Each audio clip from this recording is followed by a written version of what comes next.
Katepan mbok beri dalu menika pirawuh janipun kathah dene wilangan boten saged kasebat setunggal moko sajuga sepisan malih para tamu ya kepareng ngambali atur wonten ngarsa panjenengan saderepun mbok beri sampun kepareng kasdu lumaraping duja krami reremikan dalasan unjukan muri kang dadi jangkep su peket kekadangan kersa ngedapi kanthi maredu meredikane penggalih sinartan kepareng hamirsani midhangetaken sowan kala sakadang Sri Wijaya Music lintas tanpa batas wingking saking Sendang Rejo Ngrombo Tangen Sragen kapangarsan diripun Mas Roko Nyumondo SPD makarya sinareng cap audio sound system saking Segeran Cemeng Sambung Macan kaguanipun Pak Bejo RT Dalasan Sabiantu kadang mixing operator Mas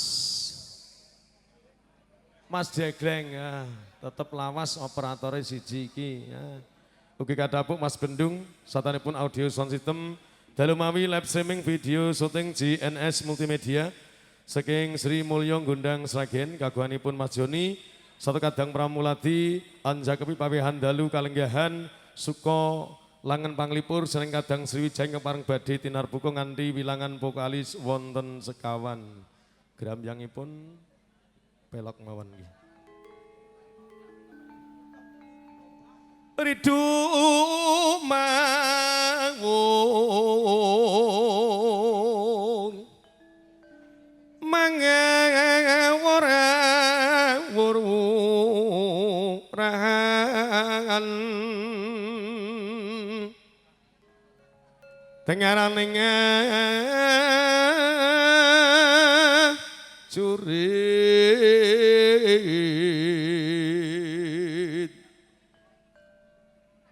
gong maguru gong song tetekadya putulong wara pancriting turangga ngesti ora katak ingkang dwaja lelayu sepi.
Go!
Toto yo cah.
Bismillahirrahmanirrahim. Assalamualaikum warahmatullahi wabarakatuh.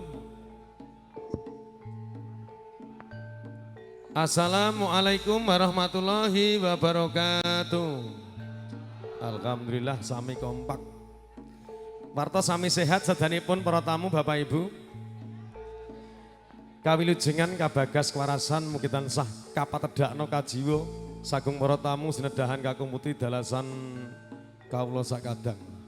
Awit muhrindaning Gusti mbabar kanikmatan rahmat hidayah inayah bebingahan dalu kalenggahan para tamu Bapak Ibu dalasan kula sakremesak kempal manunggal silaturahim wisma ingkang kawengku padanipun Bapak Pardo Ibu Sudarmi pidalem mapan Grasak Karanganyar kanthi kebak ing kabagyan wujud nikmat kita aturaken para tamu syukur dengan sanipun Gusti kang purbani gesang Allah Subhanahu wa taala.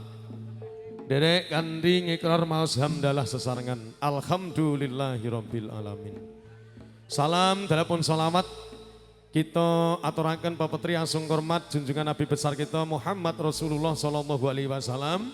Nabi ingkang kita tenggo-tenggo bekas syafaat dene pitulungan benjang ing yaumul kiamah. Amin amin ya rabbal alamin. Winengku saggunging pakurmatan mugi katurun para pepunden, para sesepuh pepunden sepuh ingkang satu dat minundi datang popoyaning kautaman ingkang pantes kula bektosi. Para pangemban, pangembating praja satria negari ingkang dados pandam-pandaming para kalodasih ingkang satu wicaksana ing budi pantes nampi pakurmatan. Para alim ulama tokoh agami santri kakung putri haji ingkang rinten pantaraning ratri tansah dedampingan kitab suci wahyuning ilahi kang dados panuntun kiblat ing panembah ingkang satu pantes pinundi-pundi. Lumarap kadang sutresna budaya seniman seniwati ingkang sampun kepareng satata handudah-handuduk murih kang dados lestantuning kabudayan ingkang sangat kula tresnani. Kadang pramuladi kakung putri wonten padukuhan Grasak Desa Karanganyar Sambung Macan jaripun kang sampun satata sabyantu nggen kagungan kersa paderipun Bapak Pardo sakeluarga ingkang sangat kula tresnani. Para tamu sepisan malih kepareng matur gempil wekdal panjenengan jaripun kakatemben eco lelenggan kanthi Sukomardu mardikaning kalih mboten ages kula nilaraken tata trap sila menyangi Subasita awrat ngemban dawuh keparengipun Bapak Pardo bepilih ari dinten ing kapethik titi ari Minggu wagi tanggalipun 19 Oktober warsa 2000 selangkung tasakuran wali matur lurus katepan bebelih netepi darem ingkang sepuh mahargya putra dapun putri Roro Ayu Danti Oktaviani pareng dawuh kalipun Bagus Budi Prasetyo putra kakungipun Bapak Suhirman Sukir Ibu Sutinah wiking saking Asri RT Gang 11 RW kalih Desa Sri Mulyo Kecamatan Gondang Kabupaten Sragen. Bepilih satanenipun ijab kabul sampun kalampan dinten ingkang kang kauri bepilih benjing siang kira langkung tabu sedasa pinanganten pareng badhe kawini sudonut satanipun adat Widi Widono ngetes sinengker wonten padukuhan Grasak Desa Karanganyar. Mila daripun para tamu dalu kanggan derek mangayu bagya lumantar donga pinyunan pepuji mugi-mugi Gusti paring ijabah dateng pinanganten ken sami lelomban wonten majaring berangkat tinemu wahyu katentreman kawasan keluarga ingkang sakinah mawaddah warahmah engga pinaringan momongan putra putri soleh soleha amin ya rabbal alamin. Engga paring miyos kula sakadang Sriwijaya nganti wilangan vokalis wonten sekawan. Mas Bos Bandi kayak saja lirik sing abang ket mau kepranan nggih padha pitepangan sunggal baka sajiga bepilih dalu menika nggih panggih Dek Pambyara ingkang binektan jenipun Mas Widoyo mangke keparengsung panglipur kula pinangka pengendali wara kirang satata mengke sabyantu krana jenengan ingkang kagungan wilayah mriki dados sinten to sinten bepilih mengke kula pribadi kirang mangertosi nderek murba nderek sabyantu urut mawi mriko kilen ki ambak nggih. Menika sawanipun di Mona Menil saking Gondang Kasuwun Jumeneng Sreng Kadang Sriwijaya.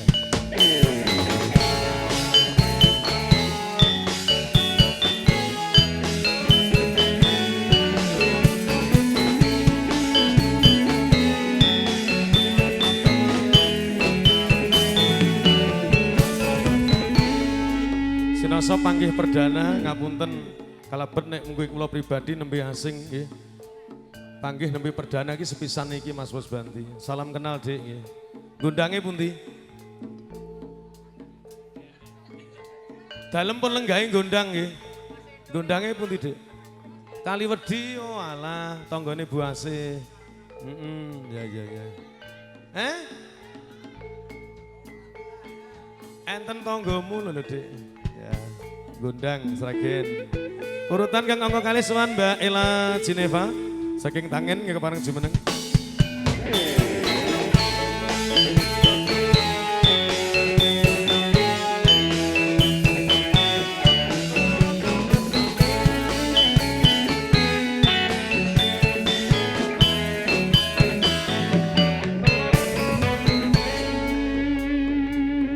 Urutan kang angka 3 sawanipun Dik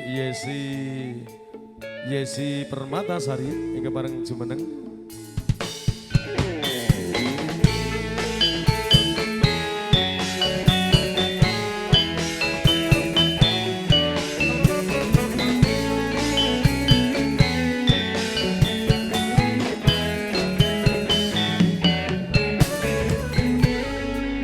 Ingkang pungkasan sawanipun Gendok Ayu Cindy Cynthia artis termuda yang dari Sukodono Sragen kepareng jumeneng.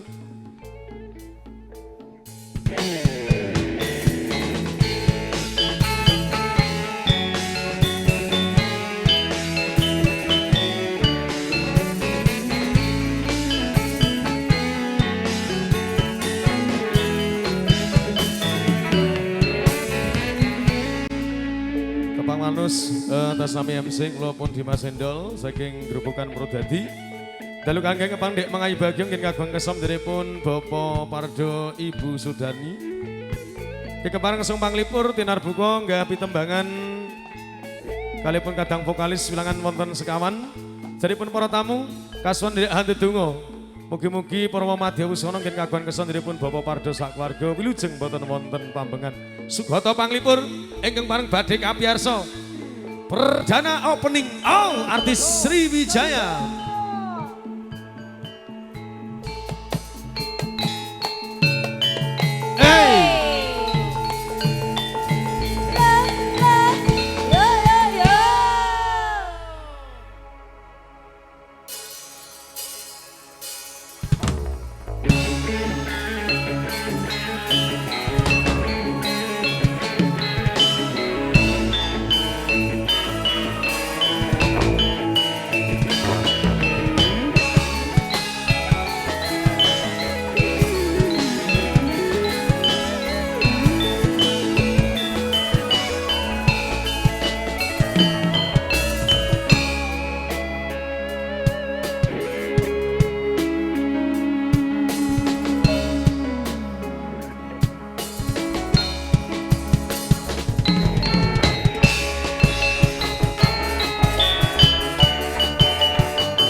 Bayan Harto nuling kepareng kasunan berkah dono swanten panjenengan. Monggo tuwing kepareng ayun ngeng sinuwun satata binabaring kadya haruming kembang jeruk ingkang kepareng pinuji jengkaripun Bapa Bayan Harto.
Matur sembah nuwun Raka Mas Indol wedal kepurna putraken dumateng kula nggih.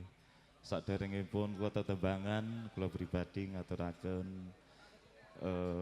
mangayu bagya kagem ingkang hajate pun Mas Parto nggih mugi-mugi kinanganten ingkang sampun kawisuda tembung ngajengipun dados pasangan ingkang sakinah mawaddah warahmah bahagia dunia dan akhirat. Wangsulipun donga sae Pak Bayan sekeluarga mugi tansah pinaringan sehat. Bakenipun mekaten. Amin amin. Nek bab perangan duit ngoten digudak nek tembung Cinarane akeh niku mboten wonten watese nek nak sithik ngoten nek Cinara saged syukur insyaallah cekap ngoten. Lah ngeten iki lho tambah kula dadinipun tambah ilmu menika nggih. Kula terapke nggih. Jenengan niku. Oh, mboten ngagem kene Pak Eko. Niki nggene Pak Bejo niki. Nggene Pak Bejo to. Oh, nggih mboten dados. Sing abang, Nduk. Nggih, sing abang mo to. Yo. Jumeneng. Diaturke kacu kuning lagu sing lawas. Iso to, Nduk, kacu kuning ya. Muna menil. Yo. Sasunggalipun vokalis mijil wingking saking Gundang. Pak Yosua sing Pak Parlan sekicak lenggah rumiyin nggih. Nggih, mangke pakurmatan kagem panjenengan utawi Pak Yosua. Nggih. Belajar untuk di wilayah Karanganyar. Kula pitados Pak Supalan niku penghimbu, penikmat enten hiburan ngeten iki nek disukani wedal pun mang Mas mriku Mas. Matur suwun Pak Parlan nggih. Monggo kacu kuning katur panjenengan jumbo kali swasananipun muga-muga dados lelipur kagem panjenengan.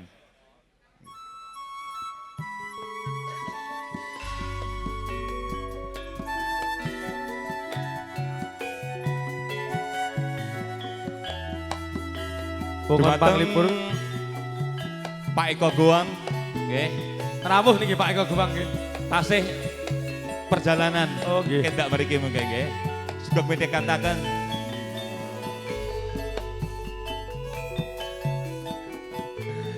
eling marang janjimu wong manis nyidrani saiki njur lali. Rusake awakku iki amarga mikir wong sing tak tresnani. Rasane lara dadaku wong bagus kowe lunga ora pamit aku.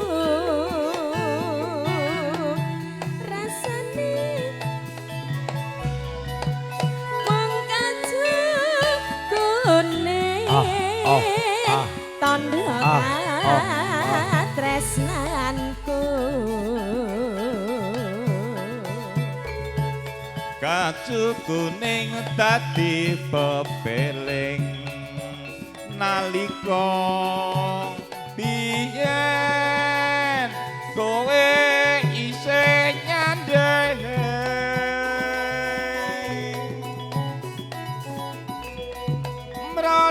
mrene njur tak gawa ra iso bisa namung sedelo Hae.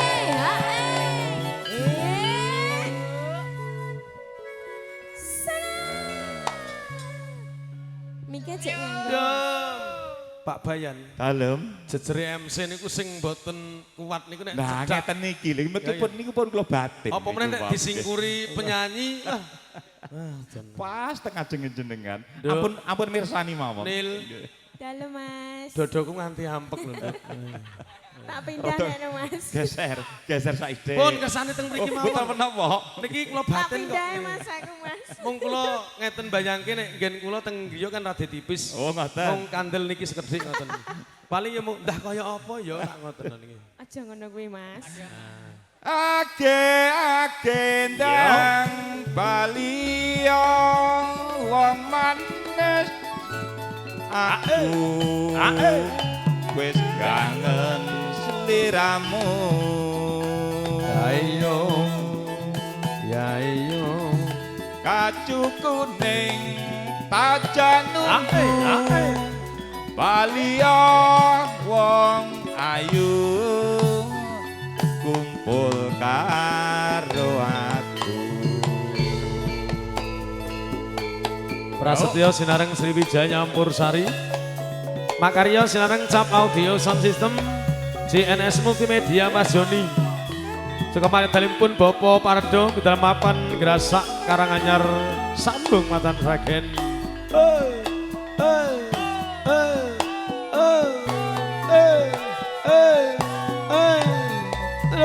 Lah.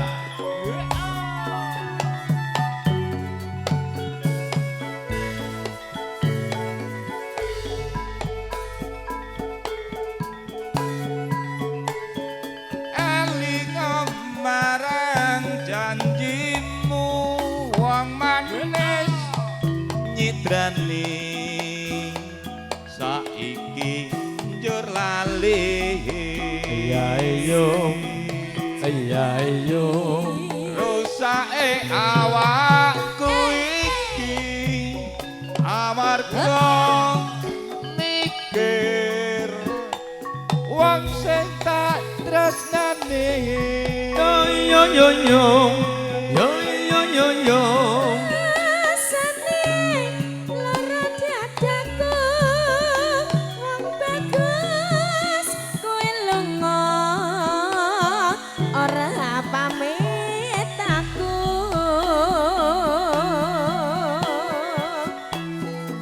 saiki aku nunggu mong kaca kuning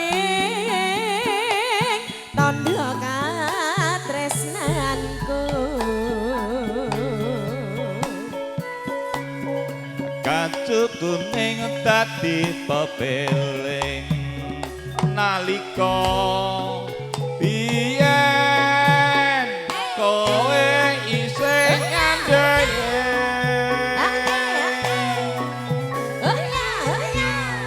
mrana mrene njur tak gawa ra iso bisa namung sedelo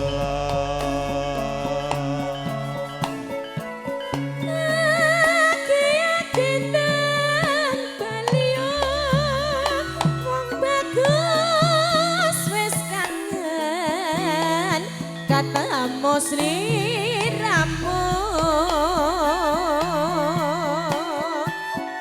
kacu kuning tajak nunggu balio wong bagus kumpul karo